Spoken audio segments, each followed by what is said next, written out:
Que se passe-t-il lorsque un jeune dirigeant révolutionnaire défie publiquement un président au pouvoir depuis près de 40 ans? L'Afrique est peut-être sur le point de le découvrir. Pendant la majeure partie de l'histoire politique moderne du continent, ce type de confrontation n'existait tout simplement pas. Les dirigeants africains avaient appris à survivre par le silence. Ils évitaient de commenter les affaires internes des autres États. Ils observaient les arrestations, les répressions et les élections contestées à distance, les qualifiant de questions de souveraineté, même lorsque le coup était supporté par les citoyens ordinaires. Cette règle non écrite a tenu pendant des décennies. Jusqu'à aujourd'hui. En Afrique de l'Ouest, une nouvelle figure est apparue, qui ne parle pas le langage de la prudence. Ibrahim Traoré est jeune selon les standards présidentiels, façonnés par les coups d'État, les sanctions et la guerre plutôt que par les banquets diplomatiques. Il est arrivé au pouvoir en promettant la rupture, et non la réforme. Depuis son accession à la présidence du Burkina Faso, il présente la politique comme un affrontement entre générations, entre ceux qui ont hérité du pouvoir et ceux qui entendent le démanteler. De l'autre côté du continent se tient un homme représentant la trajectoire opposée.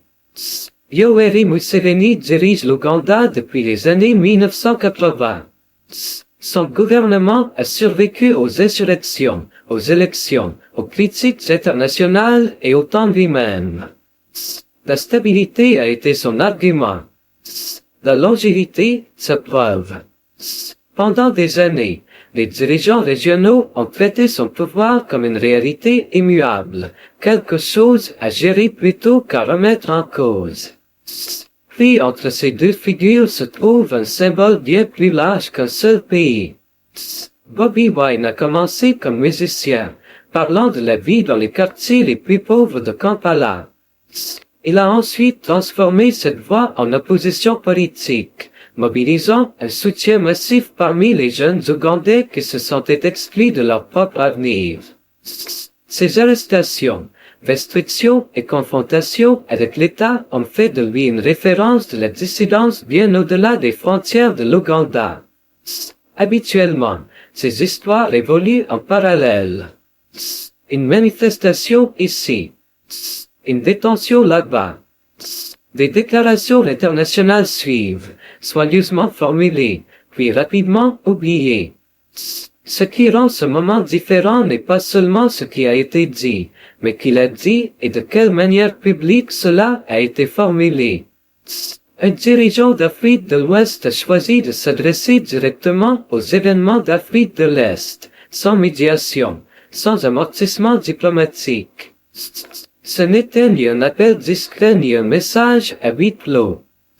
C'était un signal politique envoyé vers l'extérieur, destiné à être entendu par les citoyens avant les gouvernements.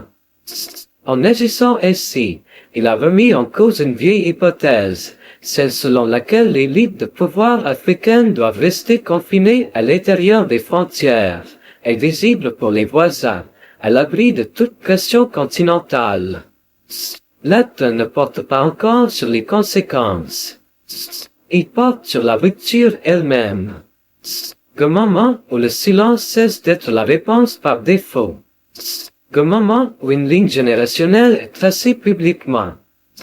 Et une fois cette ligne tracée, elle ne peut plus être simplement effacée. Ce qui a commencé comme un défi rhétorique n'est pas resté extrait longtemps. Dès que la déclaration est entrée dans l'espace public, elle a commencé à se déplacer d'elle-même, remodelée par les réactions, les résistances et les attentes. En politique africaine, les mots prononcés publiquement ne restent jamais immobiles. Ils voyagent plus vite que les politiques publiques et atteignent des espaces que la diplomatie évite souvent. En quelques heures, la confrontation s'est transformée d'un affrontement personnel en un test continental. Les partisans d'Ibrahim Traoré ont interprété son message comme un refus d'hériter des anciennes règles. Pour eux, ce n'était pas une ingérence. C'était une mise en responsabilité. Une déclaration affirmant que le silence ne serait plus confondu avec la neutralité. Sur les plateformes sociales, le langage est passé de l'analyse à l'alignement. On ne demandait plus si le message était approprié, mais de quel côté chacun se plaçait. En Ouganda, la réaction a suivi une logique différente. Le gouvernement de Yoweri Museveni a répondu avec un vocabulaire familier, souveraineté, non-ingérence, affaires internes. Ces expressions servent depuis longtemps de bouclier, non seulement contre la pression étrangère mais aussi contre l'examen régional. En qualifiant le défi d'illégitime dès le départ, l'État ougandais a cherché à fermer le débat avant qu'il ne s'étende hors de son contrôle. Pourtant, la situation a refusé de rester contenue. Le nom au centre de la controverse a maintenu l'histoire en vie. Bobi Wine n'est pas seulement une figure de l'opposition. Il incarne une rupture générationnelle. Sa pertinence politique ne dépend pas des institutions mais de l'identification. Les jeunes voient dans son parcours le reflet de leurs propres avenirs bloqués. Chaque restriction imposée renforce cette symbolique au lieu de l'affaiblir. C'est ici que la confrontation s'est approfondie. L'intervention de Traoré a forcé une question que de nombreux dirigeants africains préfèrent repousser: si la souveraineté protège absolument les gouvernements, qui protège les citoyens lorsque le pouvoir se transforme en permanence. Le défi n'était pas juridique. Il était moral et générationnel. Et cette distinction est déterminante, car les défis moraux n'ont pas besoin d'autorité formelle pour raisonner.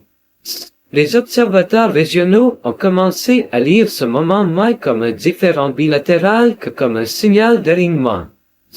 Les pays dirigés par des responsables plus jeunes, ayant connu des coups d'État récents ou dotés de mouvements de jeunesse forts, y ont vu l'écho de leurs propres tensions internes.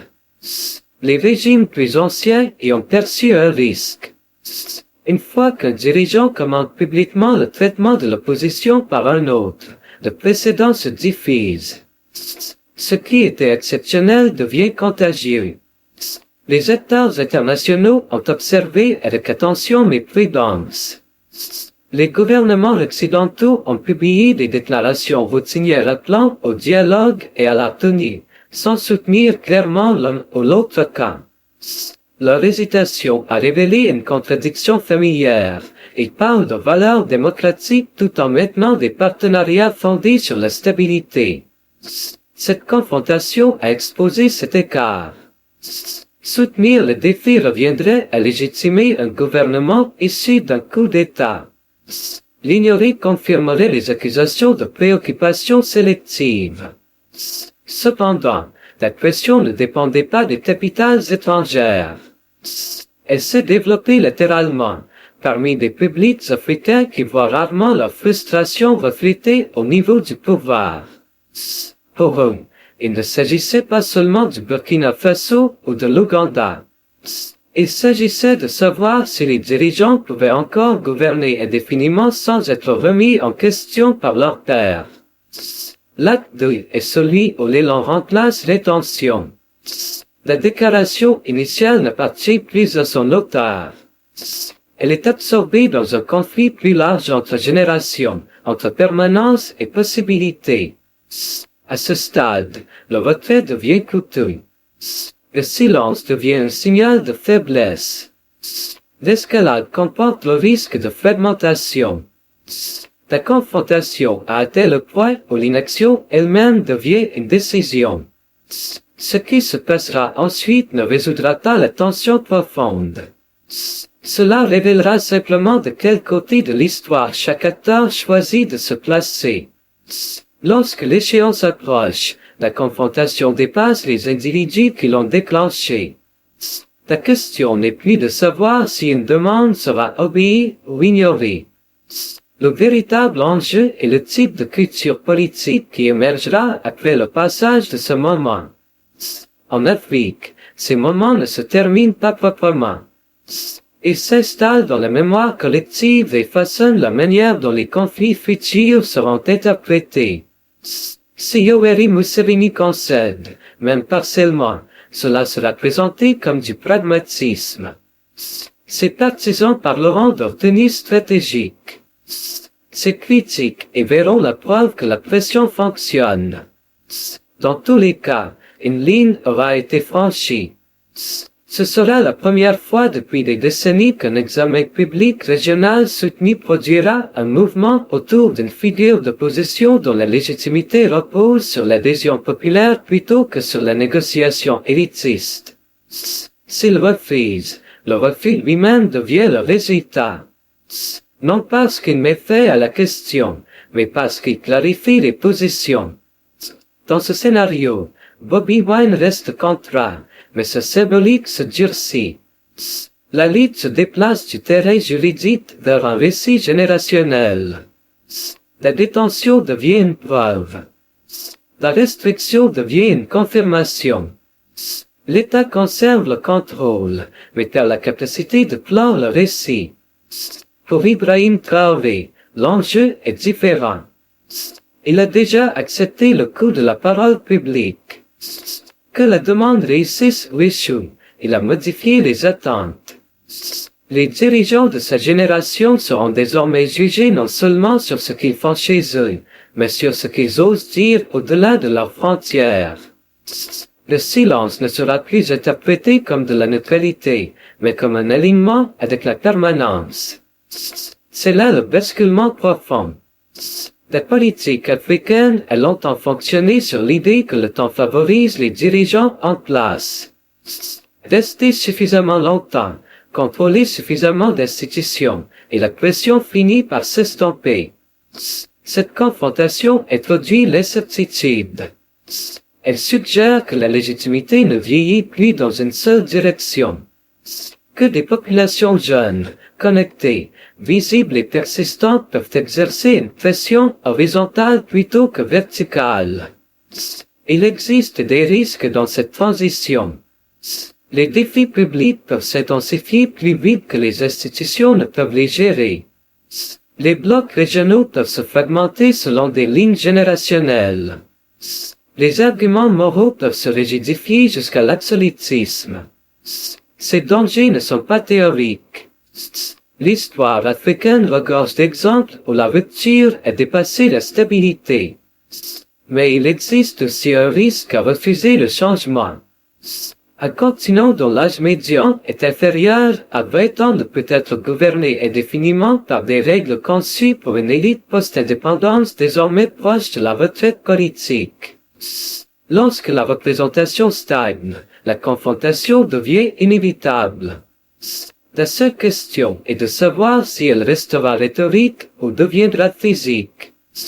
L'acte 3 n'est pas une conclusion. C'est un point d'inflexion. Ce qui se produira après la fin du compte à rebours ne résoudra pas la lutte africaine entre continuité et renouvellement. Cela la rendra simplement visible. L'ancien modèle reposait sur l'endurance silencieuse. Le nouveau repose sur l'alignement public. Ce moment sera cité dans les débats futurs, quel que soit son résultat. Comme la première fois qu'un jeune dirigeant s'est adressé ouvertement à un autre au sujet du traitement de la dissidence. Comme l'instant où les mouvements de jeunesse ont reconnu leur levier. Comme le moment où la souveraineté n'a plus été considérée comme une immunité face à l'examen. L'histoire se déguise souvent en spectacle avant de révéler son sens. Les discours, les communiqués, les démentis et le conte à rebours s'effaceront. Ce qui restera, c'est le précédent. Et un précédent, une fois établi, ne demande pas la permission pour revenir. La question désormais n'est pas de savoir qui gagne cette confrontation. La question est de savoir qui comprend ce qui a déjà changé. Une fois que la vague d'attention retombe, ce qui subsiste n'est pas le bruit, mais les répliques. Les moments politiques qui produisent un impact durable ne se définissent pas par l'instant où ils se produisent, mais par la manière dont ils contraignent les systèmes à s'ajuster à une nouvelle réalité. Cette confrontation a mis à nu quelque chose que beaucoup pressentaient sans encore pouvoir le nommer. Dans de nombreux pays africains, les structures de pouvoir avancent désormais plus lentement que les réalités sociales qu'elles tentent de contrôler. L'un des changements les plus profonds concerne la manière dont le pouvoir est observé. Autrefois, suivre la politique nécessitait l'accès à la presse écrite, aux déclarations officielles ou à des institutions intermédiaires. Aujourd'hui, le pouvoir est observé en continu, sans filtre, par ceux-là même qui en subissent les effets. Cette forme de surveillance n'est plus institutionnelle, elle est collective. Elle ne requiert pas de légitimité formelle, seulement de l'attention. Et dès lors que l'attention devient une ressource, ceux qui la captent acquièrent une influence bien supérieure à leur position officielle. Cela crée un défi inédit pour les gouvernements installés de longue date. Ils ont été conçus pour affronter une opposition structurée, partis politiques, parlement, médias traditionnels. Ils n'ont pas été conçus pour faire face à une comparaison permanente, virale et décentralisée. Lorsqu'une image, une déclaration ou une décision est mise en regard d'une autre provenant d'un pays différent, d'une époque différente ou d'une génération différente, le pouvoir perd le contrôle du contexte. Il ne maîtrise plus la manière dont son récit est compris. Dans cet environnement, des figures comme Ibrahim Traoré apparaissent non seulement comme des individus, mais comme des signaux d'un style de leadership émerge. Non pas parce qu'ils seraient irréprochables ou cohérents en tout point, mais parce qu'ils opèrent dans le même espace cognitif que les jeunes publics. Ils utilisent un langage plus direct, moins de couches intermédiaires, et acceptent un risque symbolique plus élevé. Cela crée une proximité psychologique, même si cela ne garantit en rien la stabilité politique. À l'inverse, les dirigeants de longue durée comme Yoweri Museveni incarnent un autre modèle. Un modèle où le pouvoir se consolide avec le temps, où la longévité est présentée comme une preuve de légitimité. Dans ce cadre, le changement est souvent perçu comme une menace plutôt que comme une nécessité. Mais lorsque la société évolue plus rapidement que les institutions, l'écart devient structurel et non plus simplement communicationnel. Cet écart est particulièrement visible dans le traitement de l'opposition. Autrefois, la répression était justifiée au nom de la stabilité. Aujourd'hui, chaque acte de contrôle est de plus en plus interprété comme un signe d'insécurité. Lorsqu'un État doit démontrer sans cesse qu'il n'est pas contesté, il admet implicitement qu'une contestation existe. C'est le paradoxe du pouvoir à l'ère de l'observation permanente. Des figures comme Bobi Wine se trouvent au cœur de ce paradoxe. Non pas en raison de leur autorité réelle, mais en raison de leur capacité à refléter les contradictions internes du système. Chaque restriction imposée déplace la question. On ne se demande plus s'il en fait la loi, mais pourquoi la loi est appliquée de cette manière. Une fois que la question glisse de l'individu vers le système, la nature de la confrontation change. Elle cesse d'être un différend politique ordinaire pour devenir un test de la logique interne de l'ordre établi. Ce qui frappe, c'est que ce basculement ne nécessite aucune coordination formelle. Il se produit par répétition. Une histoire racontée en Ouganda est comparée à une autre au Burkina Faso. Une réponse étatique est mise côte à côte avec celle d'un autre État. Progressivement, ces comparaisons produisent une norme informelle de ce qui est acceptable. À mesure que cette norme se diffuse, elle génère une pression sans qu'aucune résolution ou intervention ne soit requise. Une autre leçon apparaît ici. Le pouvoir régional ne découle plus uniquement de la puissance économique ou militaire, mais de la capacité à façonner des normes. Celui qui pose la première question contrôle souvent le cadre du débat. Lorsqu'un dirigeant soulève publiquement la question du traitement de l'opposition dans un autre pays, Le problème peut rester irrésolu, mais son interprétation change. Et en politique, l'interprétation précède presque toujours l'action. Cette transformation n'est cependant pas univoque. Les gouvernements apprennent rapidement. Ils observent les réactions, évaluent les risques et ajustent leurs tactiques. Certains répondent en renforçant le contrôle, tentant de limiter la diffusion par la gestion de l'information. D'autres optent pour une approche plus souple, concédant des réformes limitées pour lâcher la pression sans modifier la structure fondamentale du pouvoir. Ces deux réponses traduisent la même réalité. L'ancien équilibre n'est plus suffisant. Avec le temps, cela produit une nouvelle condition politique, où le conflit n'explose pas toujours en crise ouverte, mais ne disparaît jamais complètement. Il persiste comme un état de tension durable entre les attentes sociales et la capacité institutionnelle. Des moments comme cette confrontation élargissent cette tension et forcent tous les acteurs à se repositionner. Pour les mouvements sociaux, la leçon n'est pas de chercher de nouveaux parrains, mais de comprendre la valeur de la persistance. La tension régionale ou internationale peut ouvrir un espace, mais seule l'organisation interne peut l'occuper. Lorsqu'un mouvement dépend trop de symboles externes, il risque de perdre sa direction lorsque ces symboles s'effacent ou se taisent. La durabilité repose sur la capacité à survivre même lorsque la tension se dissipe. À un niveau plus large, l'Afrique entre dans une phase où la politique ne porte plus seulement sur la détention du pouvoir, mais sur la manière dont ce pouvoir est justifié. Les récits de libération, de stabilité ou de développement ne suffisent plus s'ils ne correspondent pas à l'expérience vécue de la majorité. Lorsque le langage officiel diverge du quotidien, le scepticisme devient la réponse par défaut. Cette confrontation ne doit donc pas être lue comme un duel entre deux individus. Elle est l'expression d'un processus plus long ou d'anciens et de nouveaux modèles de leadership dans un même espace public. Il n'y a pas de résolution nette, pas de fait définitive. Seulement un déplacement lent mais irréversible dans la manière dont le pouvoir est perçu, exprimé et contesté. À l'avenir, des moments similaires se produiront plus fréquemment. Non pas parce que les jeunes dirigeants deviendront soudainement plus audacieux, mais parce que les systèmes les y contraignent pour rester pertinents. Non pas parce que les gouvernements anciens s'affaiblissent du jour au lendemain, mais parce que l'environnement devient moins tolérant face au silence prolongé. Le résultat le plus significatif de ce récit est une nouvelle conscience du temps.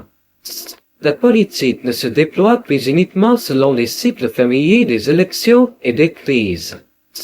Elle se joue en continu, à travers chaque déclaration, chaque réaction, chaque comparaison. Ceux qui ne saisissent pas cette réalité répondront toujours trop tard. Ainsi, le prochain chapitre de cette histoire ne concerne pas la victoire dans cette confrontation précise.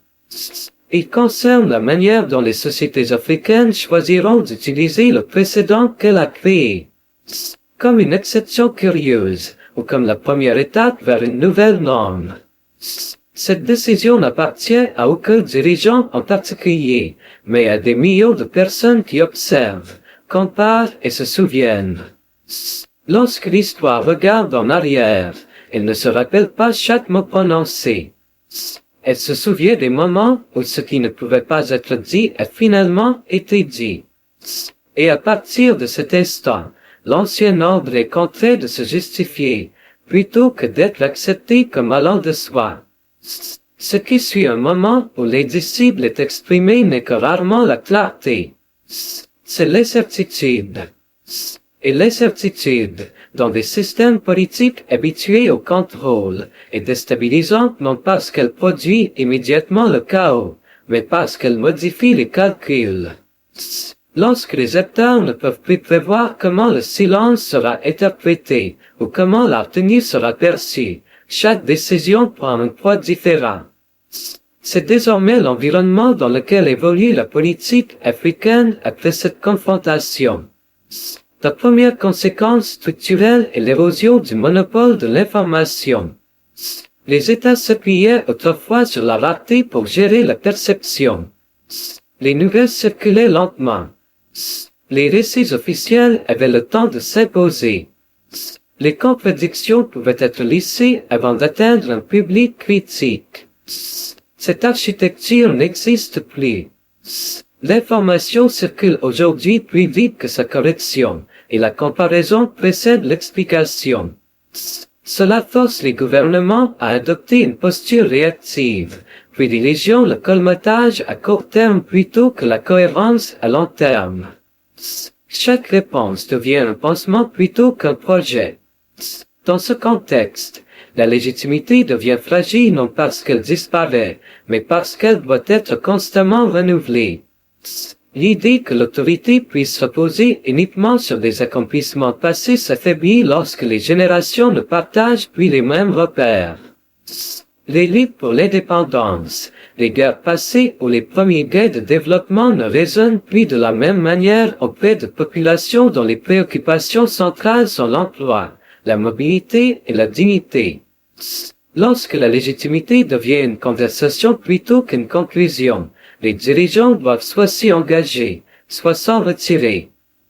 Or, le retrait est désormais interprété comme de l'indifférence ou de la peur. Cette évolution modifie également le rôle des institutions. Les tribunaux, les parlements et les commissions électorales ont été conçus pour arbitrer des différends dans un cadre de confiance relativement stable. Lorsque cette confiance s'érode, les institutions ne sont plus perçues comme des arènes neutres, mais comme des prolongements du pouvoir. Leurs décisions sont jugées moins sur des bases juridiques que sur leurs intentions politiques supposées. Cela ne signifie pas que les institutions cessent de fonctionner, mais que leur autorité devient conditionnelle. Le danger n'est pas l'effondrement immédiat, mais la délégitimation progressive. Les systèmes peuvent fonctionner longtemps tout en étant largement contestés. Ils obtiennent l'obéissance sans l'adhésion. Cet état est trompeusement stable. Il produit de l'ordre sans loyauté, de la conformité sans croyance. L'histoire montre que de tels arrangements persistent jusqu'à ce qu'un déclencheur aligne brutalement perception et réalité. Des moments comme celui-ci constituent des signaux précoces de ce désalignement. Une autre conséquence concerne le recalibrage des relations régionales. La diplomatie africaine a longtemps privilégié la non-ingérence comme moyen de préserver la cohésion entre régimes divers. Ce principe relevait moins du respect que de la vulnérabilité mutuelle. Aucun dirigeant ne souhaitait créer un précédent susceptible de se retourner contre lui. Le défi public a brisé cette symétrie. Il a démontré que le coût du silence pouvait désormais dépasser celui de la parole. Cela ne signifie pas que la confrontation ouverte deviendra la norme. Cela signifie que l'engagement sélectif va s'intensifier. Les dirigeants choisiront leur moment, intervenant lorsque leurs opinions publiques exigent un positionnement moral ou lorsque l'alignement régional offre un avantage stratégique. La diplomatie devient à la fois procédurale et performative. Les déclarations sont élaborées non seulement pour leurs destinataires directs, mais aussi pour ceux qui observent à distance. Cette pluralité d'audience complique la résolution, car le compromis doit satisfaire à la fois les interlocuteurs immédiats et les publics élargis. Dans le même temps, la notion de solidarité se transforme. Autrefois, la solidarité panafricaine renvoyait principalement à la lutte contre la domination extérieure. Aujourd'hui, elle renvoie de plus en plus à des standards partagés de gouvernance interne. C'est une forme d'unité bien plus exigeante. Elle requiert un accord non seulement sur l'adversaire, mais sur la manière dont le pouvoir doit être exercé à l'intérieur. Cet accord est fragile, contesté et inégalement réparti sur le continent. Son émergence signale néanmoins une maturation des attentes politiques.